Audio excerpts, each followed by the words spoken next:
Muy buenas tardes a todos. Espero se encuentren bien. Me da mucho gusto tenerlos aquí. Quisiera darles la bienvenida en la presentación del libro Voces y Apuntes desde los formadores de profesionales de la educación hacia la construcción de una definición del logro educativo en Baja California. Es un gusto para mí tener el día de hoy, tener entre nosotros al doctor Daniel Hernández, quien es el director de formación docente en el estado de Baja California, así como al doctor Juan Gabriel López Ochoa y al doctor Eilén Oviedo González, quienes son y forman parte de la elaboración de este libro, de la coordinación de este libro, y también forman parte del cuerpo académico que dio lugar al mismo. Quisiera comenzar con una semblanza del doctor Daniel Hernández. Muchas gracias. Doctor Daniel Hernández, director de Educación Superior para Profesionales de la Educación en Baja California. Es economista por la Universidad Autónoma de Tamaulipas, maestro en Desarrollo Regional por el Colegio de la Frontera Norte, con estudios de maestría en Apreciación y Creación Literaria, doctor en Ciencias Económicas por la Universidad Autónoma de Baja California. Ha sido profesor en el nivel secundaria y bachillerato, responsable académico de una sede del Colegio Bachillerato JD en el estado de Tamaulipas, profesor de tiempo completo en la Universidad Pedagógica Nacional, Unidad Tijuana, desde el año 2000.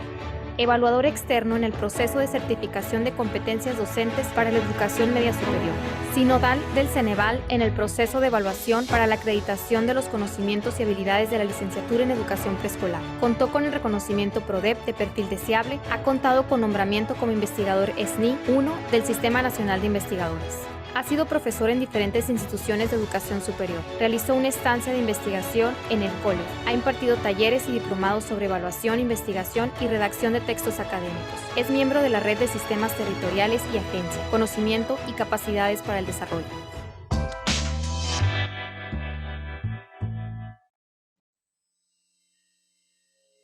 Estimado Daniel, pues es un gusto nuevamente tenerte entre nosotros,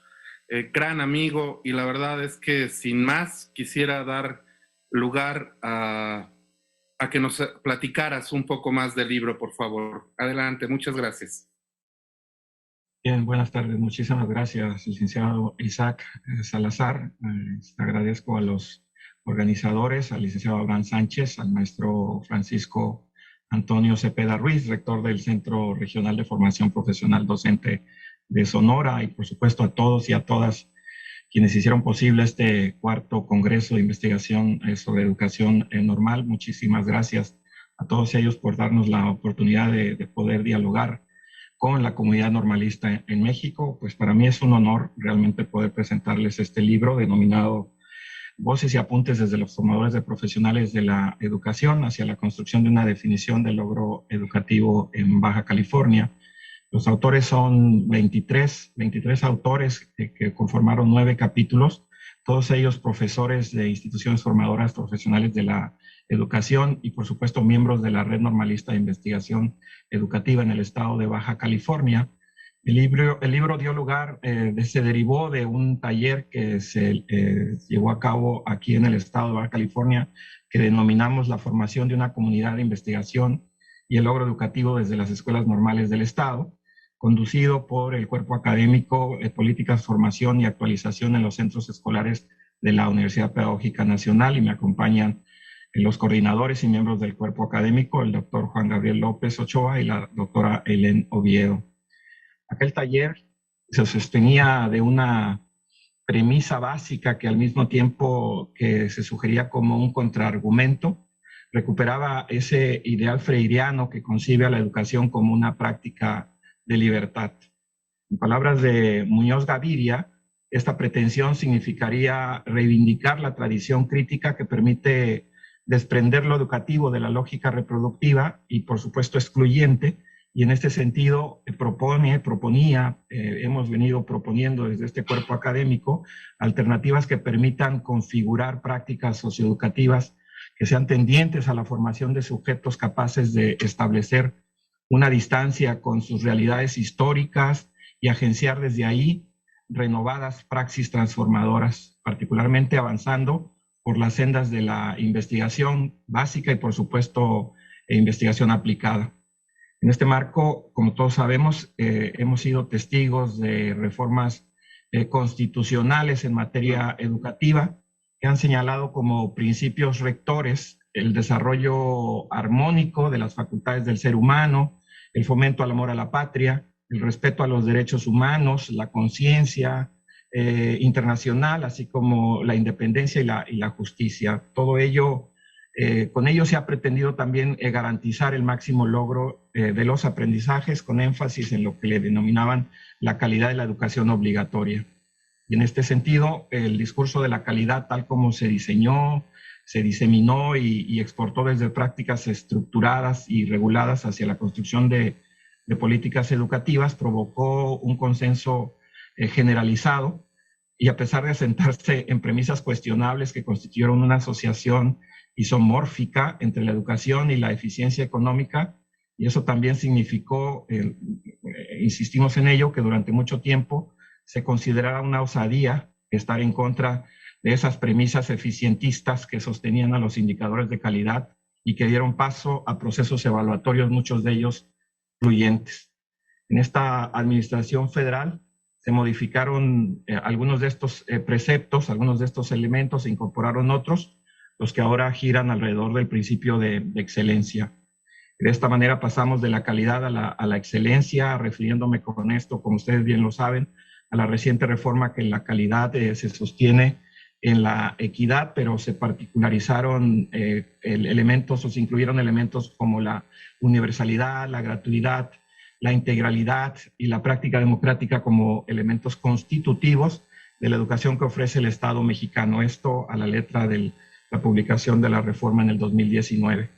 En esta reforma, como todos lo sabemos, en la reforma al artículo 3º, se le reconoce al magisterio su función de ser un transformador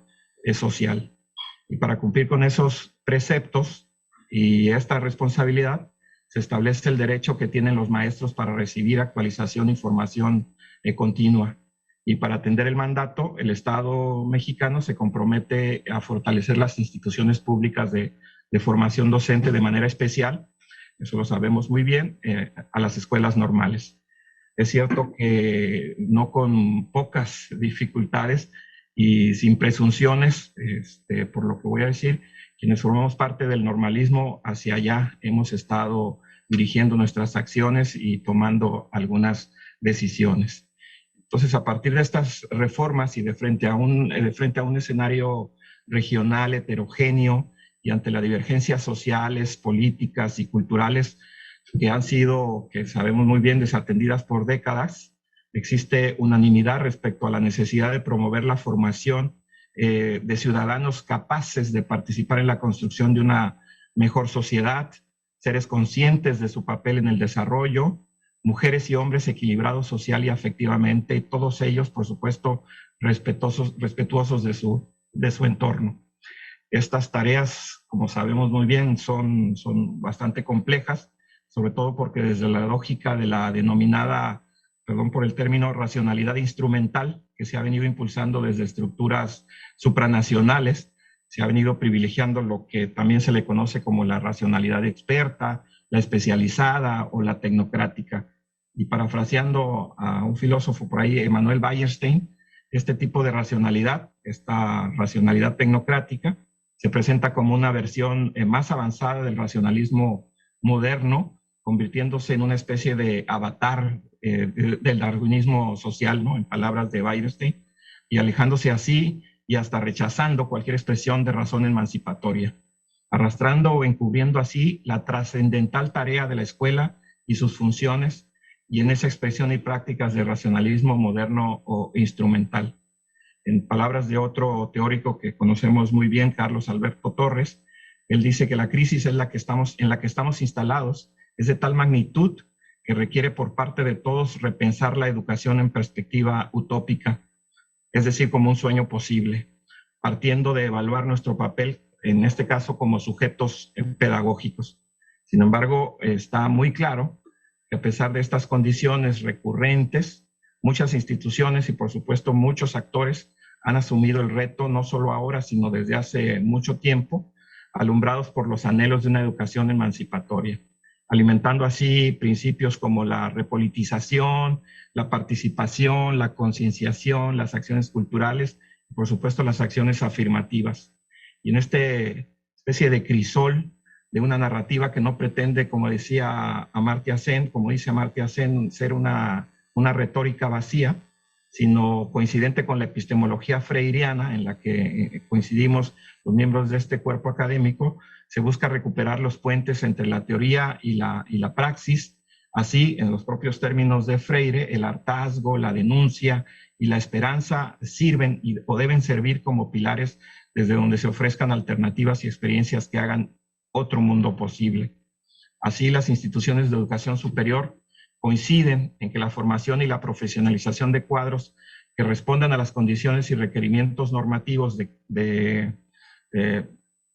características sublimes se conviertan en entes a partir de las cuales se pueda entender y responder a las demandas sociales, colectivas, formales y por supuesto también los intereses individuales o personales. Y de esta manera, pues los centros escolares, las instituciones para la formación y actualización de profesionales de la educación, particularmente me refiero a las escuelas normales en lo específico, se ven interpeladas todas ellas para responder e incidir también en las grandes transformaciones contemporáneas. En este sentido, este libro reúne algunas voces, volviendo al propio título, que expresan la necesidad de adecuar congruentemente los medios con que disponen las instituciones y los actores para incidir en el hecho educativo y asumir o continuar con la tarea de la transformación, insisto, hacia un otro escenario posible. Y volviendo a Freire, sabemos que todo acto educativo es un acto político y este libro no solo es resultado de la perseverancia de una posición de quienes lo impulsaron desde esta dirección hace algunos años, sino también es evidencia expresa que está ahí documentada, impresa en muchas de las líneas y de las tesis de los capítulos del libro, que ahorita podremos escuchar algunos comentarios a partir de las observaciones de mis compañeros. En todos esos capítulos estoy seguro es posible reconocer la defensa de intereses y posiciones en las voces y apuntes de cada uno de los autores que, insisto, vale la pena revisar. Y en otras palabras, para los interesados en el tema educativo, estudiantes, profesores, directivos o autoridades, los trabajos que se reúnen en este libro muestran una pluralidad de enfoques que no solo evidencian las múltiples prácticas realizadas por los autores, también sus experiencias en la formación de generaciones de profesores, los saberes que poseen para el desarrollo de proyectos de investigación e intervención en y desde sus propias aulas o instituciones. No tengo duda, y esto no es un falso elogio, muchos de los autores de este libro, autores y autoras de este libro han dado más que horas de trabajo profesional para la construcción de un mejor magisterio en Baja California. La exposición realizada por los profesores formadores de docentes en el Estado constituye pues una línea transversal fundamental que permite demostrar los diferentes elementos que interactúan cuando nos referimos al hecho educativo, sus resultados, sus implicaciones, sus efectos, sus transformaciones, sus consecuencias, sus aciertos y por supuesto también muchas de sus fallas. Las políticas educativas, las prácticas docentes, así como los múltiples factores que las determinan son extremos de una tensión que en el centro configuran las características que prescriben el planteamiento educativo local y regional. Lo que ocurre en esa tensión, creo, se mueve, se afecta, se imbrica, se transforma constantemente. Y en coincidencia con el trabajo de Tedesco, el planteamiento que enmarca la totalidad de los capítulos es una réplica que sostiene lo imprescindible que es construir una sociedad más justa para erradicar de una vez por todas las brechas existentes en nuestras sociedades. Y desde esta perspectiva es necesario advertir que estas condiciones, al mismo tiempo que redefinen el logro educativo, inciden trascendentalmente en las omisiones que le han sido señaladas a las reformas constitucionales experimentadas, particularmente aquellas que tienen que ver con el aspecto pedagógico. Entonces, calidad o excelencia implicarán absolutamente nada si estas categorías no forman parte de tesis mayores, de narrativas y acciones que busquen la transformación o el cambio de las realidades que duelen. En palabras de Noam Chomsky, si queremos cambiar las cosas, tendrá que ser mediante la cooperación, la solidaridad, la comunidad y el compromiso colectivo. En la manera en que se asuma este cambio posible determinará las estrategias de mediación u orientaciones de políticas públicas, educativas o institucionales. Esto representa una tarea que debe constituir corresponsabilidad y compromisos de autoridades, de directivos y profesores con los intereses y necesidades diversas de todas las sociedades. Esto será posible si la reflexión, los debates y los consensos entre actores locales ocurren en un marco de respeto a las diferencias. Reconociendo ya, para terminar, reconociendo las condiciones y limitantes en las que se realizan las tareas los profesores de las instituciones formadoras de docentes en el estado de Baja California, este libro es una evidencia del esfuerzo y el compromiso que muchos de ellos exponen cotidianamente. Y en palabras de Ernesto Sabato, lo admirable es que el hombre siga luchando y creando belleza en medio de un mundo bárbaro y hostil. Y este libro, creo, es parte de esa belleza. A cada uno de los autores y de las autores y autoras que lo hicieron posible, gracias. Y para ustedes que por escucharme, pues muchísimas gracias. Muchas gracias, estimado Daniel. Podríamos continuar con la presentación que tenga o la participación del doctor Juan Gabriel López Ochoa o de la doctora Eileen Oviedo. Ustedes me indican, ustedes me dicen. Sí, gracias, Isaac. Bueno, es un placer también, al igual que lo señala el doctor Daniel, por esta invitación, por esa participación en el CONICET. Y bueno, en mi caso y en el caso de la doctora Eileen, vamos a darle y tratar de dar voz a estos compañeros y compañeras que, como ya lo señalaba el doctor Daniel, con mucho esfuerzo han relatado y narrado parte de sus experiencias y inquietudes que tienen en las escuelas normales. Nosotros tres fuimos parte de ese seminario que ya señalaba el doctor Daniel en ese acompañamiento y poder rescatar a través de estas inquietudes que ellos tenían y poder generar a través de esta guía el que ellos pudieran transcribir gran parte de sus ideas y de sus propias inquietudes que tienen dentro de los espacios educativos. Y aquí lo interesante, como también ya lo marcaba el doctor Daniel, cómo transitar de estas políticas neoliberales y tratar de rescatar a partir de contextos locales, los contextos sociales, algo que ellos mismos ubican y quieren rescatar a partir de esas grandes necesidades a los que los ha llevado también esas políticas que han generado pues, ejercicios, muchos de evaluación, muy poco rescatables de situaciones particulares en los contextos escolares y cómo transitar de una mirada económica, sino más bien a una mirada del contexto social, de recuperar lo que ahí está existiendo a partir de esta perspectiva que tiene que ver con el logro educativo bajo esta nueva lógica de la excelencia, ¿no? Y hablar obviamente del término, pues es algo complejo, es algo interesante, pero para el trabajo que se hizo con ellos fue algo muy enriquecedor. Ellos trataron de narrar a partir de sus propios puntos de vista y sobre todo centrar la atención en el aprendizaje de sus estudiantes que se están formando obviamente como docentes, ¿no? Cómo rescatar a partir de su mirada lo que ellos pretenden plasmar. Y bueno, en ese primer capítulo, nosotros tres tratamos de hacer una reflexión a partir de ese acompañamiento. Generamos obviamente una mirada de cómo se puede propiciar una comunidad de investigación a partir de los propios intereses que ellos mismos fueron mostrando y cómo a través de esos mismos intereses pues mostrar sus prácticas socioeducativas en esta búsqueda de la justicia social, cómo lograr una equidad y una igualdad, no solamente desde el punto de vista del apoyo, sino también del acompañamiento y sobre todo también del seguimiento que se tienen de los egresados, que son parte de esta primera parte que voy a señalar de los capítulos que se estuvieron mostrando, ¿no? También estamos evidenciando a través de este primer capítulo, denominado la formación de una comunidad de investigación del logro educativo desde las escuelas normales, la necesidad de que se generen espacios de reflexión, que ellos mismos los fueron manifestando a través de ese acompañamiento, porque eso también les va permitiendo ir recuperando e identificando sus propias necesidades y cómo ir generando a través de ese acompañamiento y del trabajo colectivo también la vinculación que deben de tener con los padres de familia y la comunidad en general. Cómo se pueden ir imaginando espacios y cómo también se pueden ir desarrollando conciencias sobre cómo ir mejorando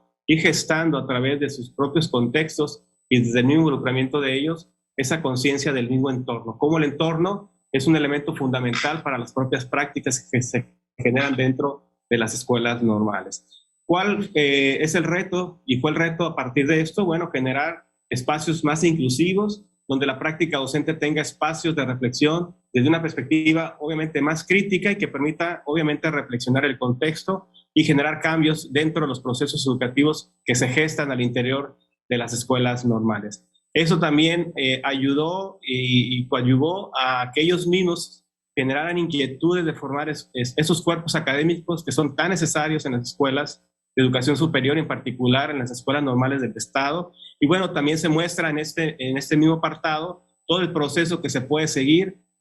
para que puedan lograr este objetivo, ¿no? Y bueno, finalmente en este capítulo cerramos señalando que, bueno, se permite a través de este ejercicio de comunidades de investigación, de la importancia que esto tiene, generar vínculos que pueda permitir a las escuelas normales identificar temas muy particulares, tan necesarios en sus contextos, pero también tan necesarios en la educación a nivel estatal. Y cómo a través de este mismo ejercicio se puede impulsar el fortalecimiento de la investigación, obviamente a través del apoyo y del financiamiento que se requiere, y obviamente también del liderazgo que deben de tener los espacios y los directivos dentro de los contextos escolares para que puedan generar a través de esta misma, bueno, vínculos que propicien el desarrollo y la actividad de los docentes. Bueno, a grandes rasgos, eso es lo que abarca este primer capítulo, narra precisamente gran parte de este acompañamiento y también de la importancia de fomentar esto al interior de las escuelas normales.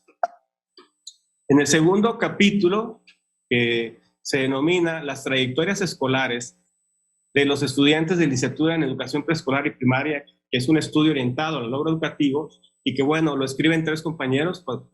José Manuel García, Jean García y Susana Martínez, de esta escuela normal por lado de Ensenada, que a través de su mismo ejercicio, bueno, lo interesante que se va a encontrar en su capítulo es, bueno, ellos narran algunas trayectorias de formación de los estudiantes en ese nivel universitario. Y bueno, también algunos casos que se van presentando, van mostrando algunos casos de bajos recursos y de grupos vulnerados, cómo se van enfrentando a una realidad y cómo van saliendo avante, independientemente también de esa situación en la que están viviendo. Dentro del mismo contexto que van manifestando, bueno, ellos señalan la importancia de que fue un ejercicio que inició a partir de algunas inquietudes que mostraron a través de esos primeros años de formación, fueron ubicando algunas particularidades y como ustedes, muchas de las instituciones en estos niveles, sobre todo en los primeros años de formación, el rezago, la deserción, la reprobación, bueno, fueron elementos que inquietaron a este equipo de trabajo y a partir de esa misma inquietud, bueno, empezaron a mostrar un ejercicio que sistematizaron y que, bueno, que en el 2016 y 2020 logran narrar y generar un acompañamiento y una indagación para poder mostrar a partir de esos dos programas que ellos están ofertando cuál era la situación que se estaba manifestando con esos estudiantes, ¿no? Bueno, a partir de ese ejercicio muestran algunas experiencias de trayectorias escolares, van señalando cómo se va dando este fenómeno, cómo se va gestando este ejercicio con los estudiantes y van evidenciando algunas inquietudes que se van mostrando, ¿no? Y muestran un contexto interesante a partir de lo que muestran en sus propias narrativas, ¿no? Y bueno, el texto pues hace un análisis en tres ámbitos, el ámbito personal, el ámbito curricular y el ámbito institucional para hacer un cruce a través de este análisis y bueno, ir encontrando algunos elementos que para ellos les va a fortalecer, sobre todo en esas trayectorias escolares y sobre todo en el acompañamiento de sus propios estudiantes, ¿no? Y bueno, lo que dejan al final del cierre de este documento es un tema que me parece interesante para todas las instituciones de educación superior, no en particular de las escuelas normales, de la importancia de diseñar una estrategia de integración educativa que permite a esos estudiantes en estas primeras etapas de formación no solamente darles un acompañamiento académico, sino también ese acompañamiento personal que todo estudiante requiere en esos primeros años cuando se va enfrentando a su formación inicial. Y bueno, este documento invito a que lo revisen. Es un texto muy, muy interesante que los compañeros van mostrando, ¿no? En esas trayectorias escolares. El tercer capítulo de este libro se centra en una particularidad muy similar a la anterior, ¿no? Aquí el tema es el logro educativo en la Benemérita Escuela Normal Estatal, profesor Jesús Prado Luna. A partir del estudio de las trayectorias profesionales, hacen un análisis sobre fortalezas y debilidades de los egresados. Y bueno, los compañeros que muestran, o más bien las compañeras que presentan este texto, es María Guadalupe Santos, Carla Lisbeth Córdoba y Mariana Almazán. Y bueno, ellas empiezan a narrar en este tercer capítulo cuáles son sus trayectorias profesionales de los docentes para reflexionar sobre su formación en la escuela normal y obviamente identificar cómo ha sido su formación profesional y cómo está siendo su campo laboral para poder determinar qué fortalezas están encontrando en su formación y a qué debilidades se están enfrentando como todo egresado, ¿no? En esa primer contacto que tiene en el campo laboral y cómo se va consolidando su ejercicio profesional. Bueno, a través de ese mismo ejercicio de reflexión, aquí lo interesante es que ellos van detectando algunos aspectos sobre cómo se encuentran al frente de algunas instituciones educativas de educación superior y qué aspectos curriculares requieren reflexionar desde el ámbito escolar, me refiero obviamente a las escuelas normales, en particular de esa institución, que les permita detonar algunos espacios que fortalezcan la formación de los mismos estudiantes, ¿no? Desde las mismas prácticas docentes que observan, el vínculo que tienen con la comunidad, el liderazgo que generan desde los propios directivos de esas instituciones, ¿no? Entonces, al momento de estar haciendo el análisis, se encuentran con 3 elementos que les permite, obviamente, analizar este ejercicio, ¿no? Por un lado, esos códigos actitudinales que a veces dejamos de lado en algunos espacios de formación, bueno, lo toman como un elemento de análisis, la práctica docente, la política educativa y la parte disciplinar en la formación de los estudiantes. Y bueno, concluyen señalando que a partir de esos estudios que ellos acaban de realizar, pues bueno, esto va a permitir lo que mencionaban hace un momento, ¿no? Fortalecer obviamente la formación profesional de los docentes en esos espacios de las escuelas normales, ubicar básicamente dentro de esa trayectoria formativa, hacer elementos de análisis en el contexto curricular e ir visualizando cuáles áreas se requieren fortalecer, ya sea la parte inicial, la parte intermedia o la parte metodológica como eje de formación que ellos mismos van reflexionando. En el cuarto capítulo, que aborda el programa institucional de seguimiento de egresados, una propuesta para el logro educativo en la Benemérita Escuela Normal Educadora Rosaura Zapata, por parte de Gabriela Lugo. Bueno, ella hace una propuesta en este apartado, donde representa la oportunidad de poder sistematizar a través de este ejercicio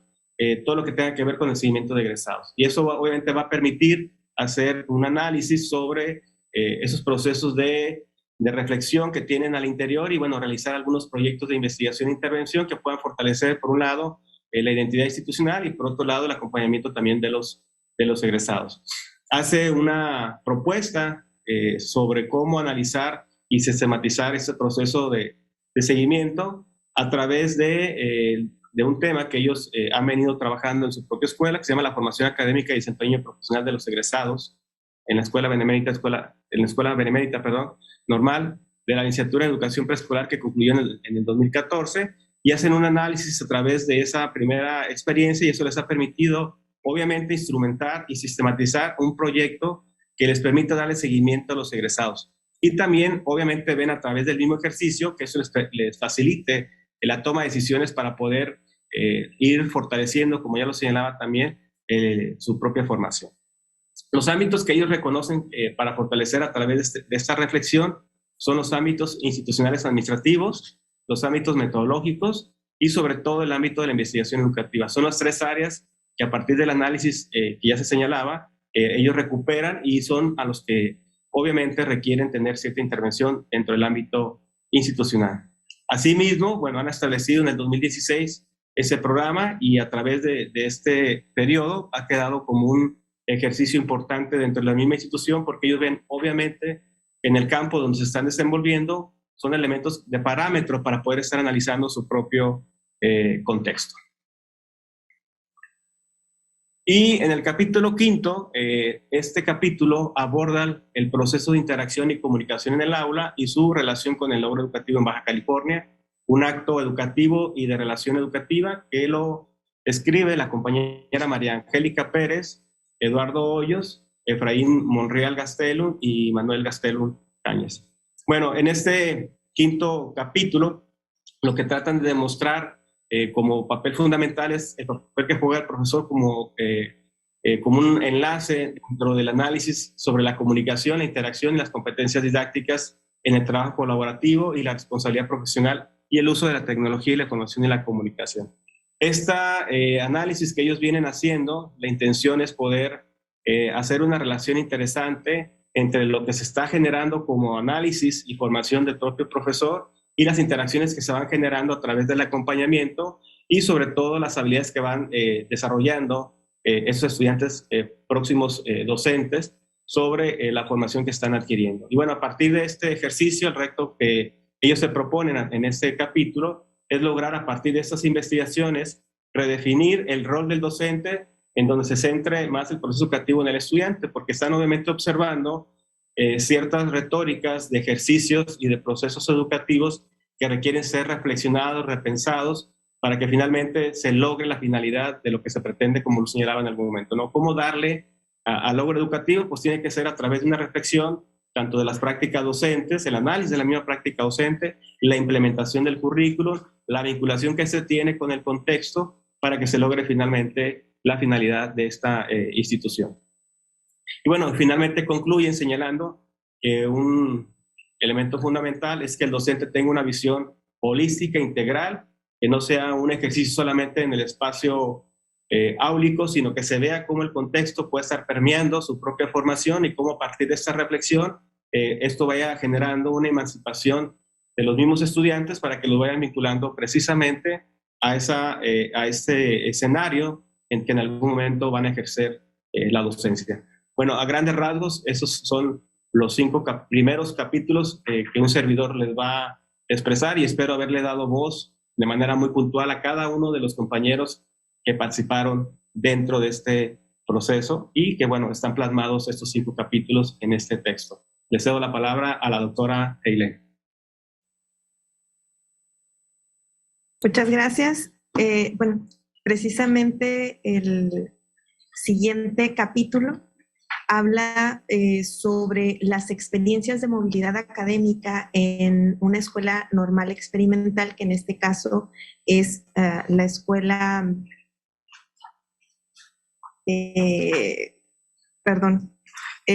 la escuela normal Rafael Ramírez. Dentro del programa de capacitación de estudiantes de escuelas normales públicas en Canadá durante el 2017. En ese trabajo se recuperan los objetivos que tenía ese programa como uno de los principales aportes al perfil de egreso de los estudiantes de esta escuela normal y también busca identificar este logro educativo a partir de estas experiencias que integran procesos culturales, procesos de aprendizaje de un segundo idioma, pero sobre todo en otro país. En este caso, se retoma precisamente lo que es el Plan de Estudios 2018, en el cual se especifica esa necesidad que se tiene por parte de los estudiantes de estudiar una segunda lengua y sobre todo experimentar la vivencia de otras culturas y otros entornos. En este sentido, de acuerdo a estas autoras, que en este caso son Maribel Sandoval, Esmeralda Guadalupe Barba y Elizabeth Sandoval, coinciden en que efectivamente el logro educativo incide en este proceso de aprendizaje y se fortalece el desarrollo personal y profesional de los estudiantes a partir precisamente de esta experiencia. Ellas utilizan un método cualitativo guión cuantitativo en el cual se incide en la parte fenomenológica. ¿Le puedes cambiar? Y bueno, ellos utilizan como instrumento un cuestionario semiestructurado y un grupo de enfoque para recuperar esta información, con recuperando 2 grandes etapas en las cuales aplican cada uno de estos instrumentos y donde además ellas hablan de 3 grandes momentos entre los cuales desarrollan precisamente su estudio. Resaltan que efectivamente la preparación de un segundo idioma dentro de la formación de los estudiantes normalistas fue una situación muy positiva a partir o a pesar de las situaciones administrativas de dominio del segundo idioma y sobre todo de las expectativas que tenían los estudiantes que participaron dentro de él. En el siguiente capítulo que es implicaciones de los egresados de la licenciatura en educación artística del Plan 2009 para promover acciones de mejoramiento profesional, que en este caso es escrito por Ana Laura de la Cruz Sánchez, César Urquídez y José Refugio Uribe. Ellos en una primera parte recuperan los orígenes de este Instituto de Bellas Artes del estado de Baja California, desde que es creado en 1966, y la creación de la licenciatura en educación artística. Esta licenciatura que surge a partir del 2009 y que toma como base el tronco común de las licenciaturas formadoras de docentes que ya existían para trabajar esta formación de licenciado en educación artística para educación básica y posteriormente su integración a educación secundaria como parte de las asignaturas del mapa curricular. En este texto ellos, los autores, hacen una reflexión sobre estos procesos formativos que vivieron los estudiantes y buscan identificar las características que distinguen este perfil de egreso precisamente para identificar su desempeño profesional y conocer cuáles son las exigencias del contexto que se encuentran ellos viviendo para poder enriquecer el plan de estudios y mejorar. Dentro de los hallazgos de este estudio, ellos participan de este estudio de 86 egresados de 5 generaciones, van del 2009 al 2018, donde ellos utilizaron algunos instrumentos como fueron una encuesta con 5 apartados en la que determinan precisamente estos elementos, ¿no? Datos de la trayectoria, ubicación de estos egresados en el mercado laboral, la opinión que tienen los mismos egresados sobre su formación académica y algunas recomendaciones que ellos observan que pueden ser beneficiosas para siguientes generaciones dentro de este programa. De igual manera, algunos de los resultados o de las conclusiones a las que llegan es que los estudiantes participantes se consideran competitivos dentro del mercado laboral con competencias necesarias para trabajar en educación básica, en el manejo de cuestiones prácticas, actitudinales, relaciones humanas, técnicas de optimización de recursos, creatividad, entre otras. Y el 88.9% de ellos recomendaría a otros estudiantes que ingresaran a este programa. Posteriormente viene un capítulo del libro muy interesante que habla sobre precisamente el aspecto socioemocional de la educación. Este capítulo lleva por título Que los niños sean felices, estudio de casos sobre la práctica docente en educación primaria enfocada en el aprendizaje y el logro educativo. Este capítulo está escrito por Juan Carlos Madrueño, Catalina Ortiz y Jesús Ortiz. Y bueno, este capítulo es bien interesante porque hace una recuperación de una historia de vida de una educadora que imparte clases en primaria en Tecate y que le llaman Meriste. Esta docente precisamente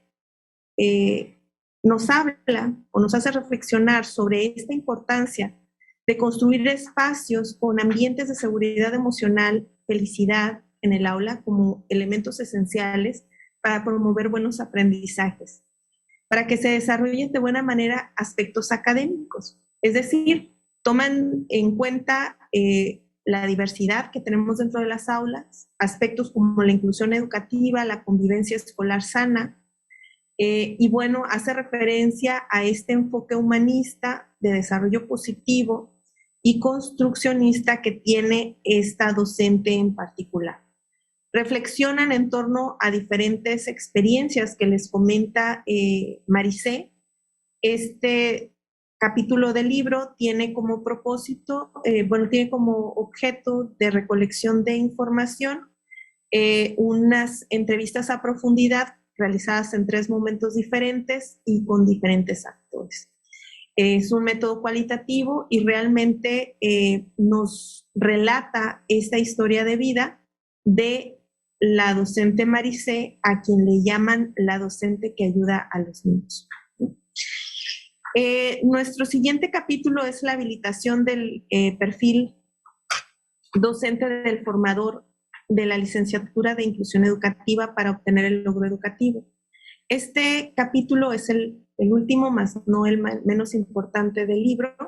Está escrito por Verónica Argüelles y Estela Mejía, y en ella, en este capítulo, ellas lo que nos hacen es reflejar esa pertinencia que se tiene cuando se inicia un nuevo plan de estudios con una planta académica ya existente. Y sobre todo contrastan las características que tienen los docentes dentro de su centro educativo contra lo que exige este nuevo programa, lo cual ellas hacen una propuesta de habilitación docente dentro de esta licenciatura, que es de inclusión educativa, y hacen una reflexión muy interesante con respecto tanto a los perfiles existentes como al propósito del programa. Para ello, hacen una propuesta que está basada en estos elementos: el acompañamiento permanente, la habilitación basada en el análisis y la reflexión de problemas reales, es decir, una formación situada, la habilitación para el diseño curricular, la habilitación para el enfoque por competencias, la habilitación para la evaluación cualitativa y la habilitación para la didáctica y las herramientas metodológicas por cada asignatura. A mí me parece que el libro recupera las preocupaciones que tienen a nivel de formación de formadores los diferentes espacios, y creo que coinciden todas en que es necesario voltear a analizar las prácticas desde la experiencia de cada uno, recopilarlas, recuperarlas, analizarlas, reflexionarlas y sobre todo modificarlas, ¿no? Y bueno, hasta aquí llegamos nosotros con la presentación del libro. Los invitamos a que lo busquen, a que lo lean, porque realmente son experiencias muy valiosas y de las cuales podemos lograr muchos aprendizajes. Gracias. Bueno, pues yo quisiera agradecerle mucho al doctor Daniel Hernández, a la doctora Eileen Oviedo y al doctor Juan Gabriel López su participación y en la presentación de este libro. Me parece muy interesante el tema. No sé si hubiera alguna pregunta, me parece que no, pero yo quisiera comentarles a muy grandes rasgos nada más, que de todo lo que estuve oyendo, me parece muy, muy importante darnos cuenta que el logro educativo no a partir del libro y de lo que ustedes nos comentaron el día de hoy, bueno, el logro educativo no se obtiene solamente de las buenas intenciones de una reforma constitucional o de simplemente tener una mejor administración, sino que depende de muchas otras cosas como las que ustedes estuvieron planteando el día de hoy aquí con nosotros, como todo el aspecto pedagógico que a veces se deja de lado, la política educativa, el aspecto de investigación al interior de las escuelas normales. Me parece muy, muy interesante todo lo que nos estuvieron comentando y quisiera agradecerles nuevamente el haber participado en este congreso con la presentación de este libro. Vamos a tener un reconocimiento para el doctor Daniel Hernández, que yo quisiera pedirles de favor que nos lo pudieran poner para poderlo leer y con esto concluir con esta presentación. Y dice: Cuarto Congreso Nacional de Investigación sobre Educación Normal, CONICEN. La Dirección General de Educación Superior para el Magisterio, a través de la Secretaría de Educación y Cultura de Sonora, otorga el presente reconocimiento al doctor Daniel Hernández por haber realizado la presentación del libro titulado Voces y apuntes desde los formadores de profesionales de la educación hacia la construcción de una definición del logro educativo en Baja California, en el Cuarto Congreso Nacional de Investigación sobre Educación Normal, con una duración de 1 hora en modalidad virtual. Hermosillo, Sonora, 22 de junio de 2021. Firma el doctor Mario Chávez Campos, director general de la Dirección General de Educación Superior para el Magisterio, y el profesor José Víctor Guerrero González, secretario de Educación y Cultura de Sonora. Muchísimas gracias. Agradezco nuevamente su presencia. Agradezco la presencia de todos los que participaron en este evento y los dejo para que podamos continuar con las actividades del Congreso. Un placer. Muchas gracias.